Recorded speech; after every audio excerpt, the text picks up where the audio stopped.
Terima kasih Anda masih bersama kami. Bagi Anda yang baru saja bergabung, kami hadirkan kembali 3 berita utama pagi ini.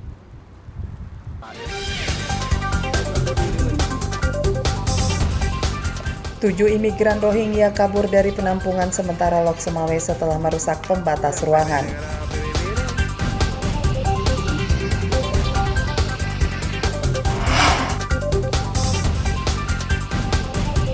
Tiga warga Lok Semawe ditangkap polisi lantaran diduga membawa kabur imigran Rohingya dari tempat penampungan sementara.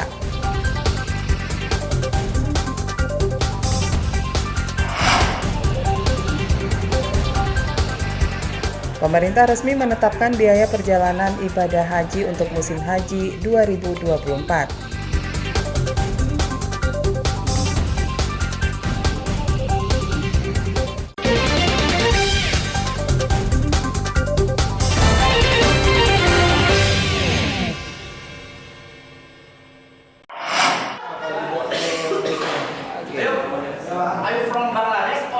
Dugaan tindak pidana perdagangan orang (TPPO) dalam kasus imigran Rohingya terbukti.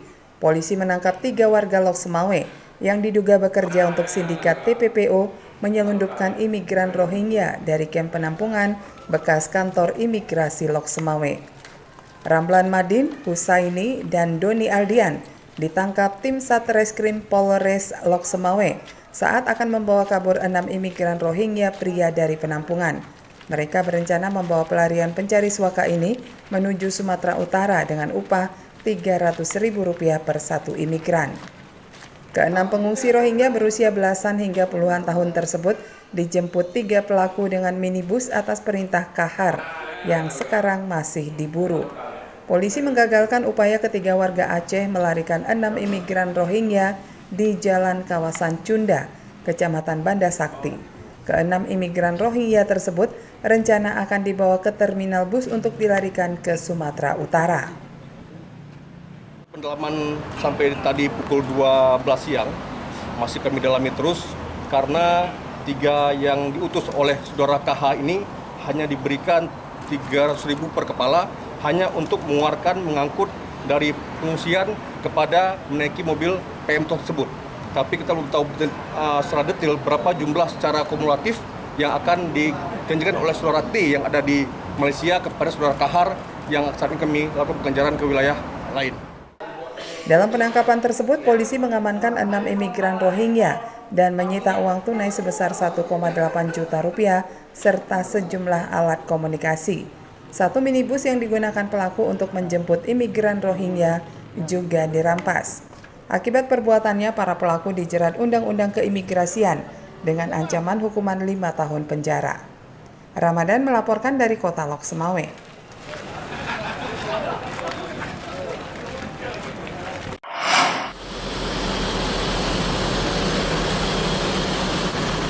Pemerintah mulai menetapkan biaya perjalanan ibadah haji BPIH musim haji 1445 Hijriah atau 2024 Masehi. Besaran BPIH bagi jemaah haji asal Aceh lebih rendah dibandingkan calon jemaah haji Indonesia dari daerah lain. Besaran biaya perjalanan haji berbeda-beda setiap embarkasi, berdasarkan jarak dan perkiraan biaya yang dibayarkan. Karena jarak Aceh yang lebih dekat dengan Makkah, besaran BPIH tahun 2024 sebesar Rp93.410.286 per jemaah. Biaya tersebut tidak sepenuhnya dibebankan kepada jemaah calon haji. Dari jumlah tersebut, 60%-nya dibebankan kepada jemaah dengan nilai rata-rata sebesar Rp57.172. Sedangkan sisa 40% atau Rp37.364.111.000 ditanggung oleh Badan Pengelola Keuangan Haji atau BPKH melalui nilai manfaat dana haji. Hanya berlaku sampai kami yang biaya haji kan secara nasional ditetapkan pemerintah 3,4. Tapi ini bukan semua ditanggung jemaah. Ini harus ditulis harus digarisbawahi. Nah, jadi 60% dari jemaah, 40% dari BPKH, dari dana optimalisasi atau manfaat haji. Nanti Aceh, kalau misalnya kita 60% dari 93 berarti sekitar 55. Namun Aceh belum kita tahu persis karena tidak sama nanti. Tidak 55, mungkin sekitar 52. Tapi pasti angkanya nanti kita tunggu putusan KMA dari Menteri Agama di Jakarta. Meskipun pemerintah belum menerbitkan Kepres tentang biaya penyelenggaraan haji 2024, tapi calon jemaah haji sudah bisa menyicil pembayaran BPIH dari sekarang. Sementara masa tunggu ibadah haji Aceh hingga saat ini selama 33 tahun, dengan calon jemaah haji yang masuk daftar tunggu mencapai 134.642 orang. Tim Liputan Aceh melaporkan dari Kota Banda Aceh.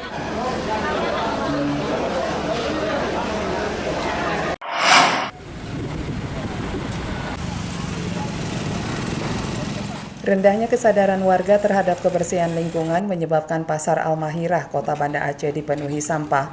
Tumpukan sampah mengundang penyakit dan menyumbat saluran air, sehingga berpotensi mengakibatkan banjir. Karenanya sejumlah prajurit TNI dan polisi bersama petugas kebersihan diterjunkan untuk membersihkan lingkungan pasar.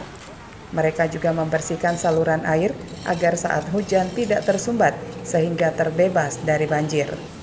Aksi bersih-bersih Pasar Al-Mahirah yang melibatkan anggota Kodim 0101 Kota Banda Aceh dan Polresta Banda Aceh untuk menggugah pedagang dan warga agar peduli lingkungan. Dengan bakti sosial ini, warga diharap akan malu membuang sampah sembarangan, apalagi ke saluran air. Petugas gabungan dari TNI dan Polri beserta dinas juga mengutip dan memungut sampah yang berserakan di sekitar pasar. Sampah tersebut merupakan sisa pedagang dan warga yang dibiarkan sehingga merusak pemandangan dan lingkungan. Jadi kegiatan ini bertujuan untuk mengantisipasi adanya bencana banjir. Kita ketahui bersama bahwa saat ini kita sudah masuk ke dalam musim penghujan. Ini adalah untuk mengantisipasi adanya bencana banjir, kemudian penyakit lain yang ditimbulkan akibat dari musim penghujan tersebut. Mengajak semuanya untuk menjaga kebersihan sehingga kita mengantisipasi apalagi udah musim penghujan ini banjir sehingga selokan-selokan dibersihkan, kemudian mengajak masyarakat juga peduli sama kebersihan. Selain membersihkan pasar, para prajurit TNI dan polisi juga menanam pohon bakau di sekitar makam Syah Kuala. Pohon bakau diharapkan dapat mencegah abrasi makam karena posisinya berbatasan langsung dengan bibir pantai. Tim Liputan Aceh melaporkan dari Kota Banda Aceh.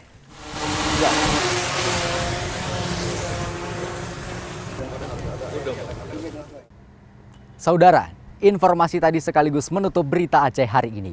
Saya Akbar Hazana beserta tim redaksi yang bertugas mengucapkan terima kasih. Sampai jumpa. Wassalamualaikum warahmatullahi wabarakatuh.